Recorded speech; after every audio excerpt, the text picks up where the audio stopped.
Bienvenue chers spectateurs, dans cette vidéo nous allons plonger au cœur d'une bataille féroce qui s'est déroulée en plein cœur de l'Allemagne nazie, la guerre des services secrets opposant la Gestapo à la Bundeswehr.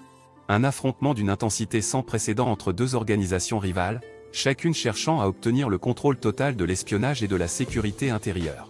Vous découvrirez les méthodes employées, les trahisons, les jeux d'influence et les enjeux de pouvoir qui ont marqué cette période sombre de l'histoire. Restez avec nous jusqu'à la fin pour tout savoir. Et n'oubliez pas de vous abonner à notre chaîne, de mettre un pouce bleu et de laisser vos commentaires. La guerre des services secrets dans l'Allemagne nazie a été un chapitre sombre de l'histoire.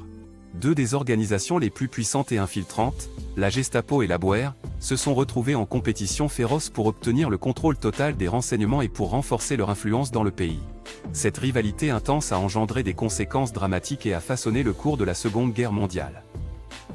La Gestapo, l'abréviation de Geheimstaatspolizei, était la police secrète d'État nazi dirigée par Heinrich Himmler.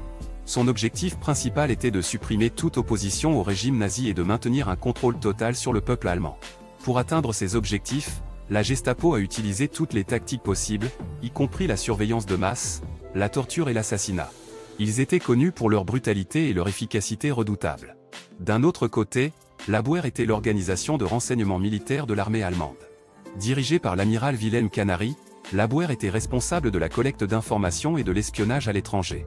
Contrairement à la Gestapo, la Bundeswehr opérait principalement en dehors de l'Allemagne, mais cherchait également à étendre son influence sur le territoire national.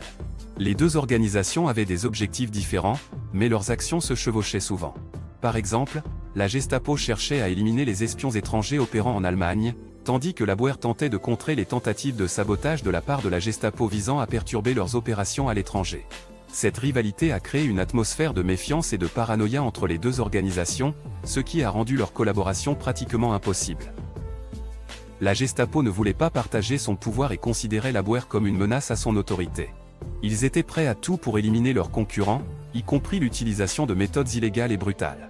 Ils ont infiltré la Bundeswehr avec leurs propres agents et ont manipulé des situations pour discréditer l'organisation rivale.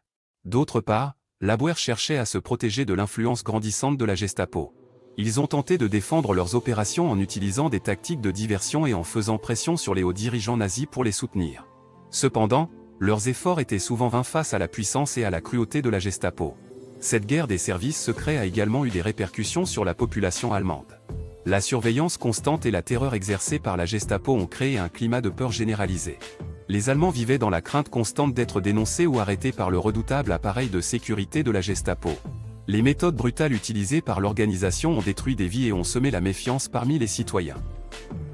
Malgré tous leurs efforts, aucun des deux services secrets n'a réussi à obtenir une domination totale sur l'autre.